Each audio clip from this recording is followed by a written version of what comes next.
בוקר טוב, היום יום שני, פעמיים כי טוב, מחר יום שלישי 3 פעמים כי טוב. היום אני מצלם על רקע הזה, אנחנו אוטוטו עולים לאוטובוסים לעוד יום של כיף וסטלבט, אבל חבר'ה, הפעם הנסיגה של השפל, מה שנקרא, הוא חסר תקדים. נוצרו איים, נוצר אי שם באזור הזה שאני מצלם עכשיו, אולי אני אעשה לו פוקוס, אולי אני אצליח לקלוט אותו מול העץ הזה, באמצע יש עץ, מול העץ הזה תראו.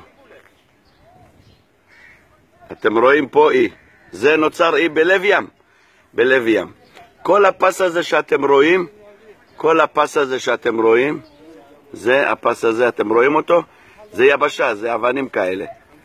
פשוט הים נסוג בצורה לא ברורה, תראו פה, גם כן פה נוצר אי. כל זה, מה שבאורגינל הים הוא פה, איפה שהבחור עומד. איפה שהאריתראי הזה עומד, פה הים. וואלק, אני לא מצליח להבין לאן נעלמים מיליארדים, טריליונים קובים של מים. אבל מה? פסטורלי, יפה, נעים, אחלה מקום. תראו את הבריכה שלנו.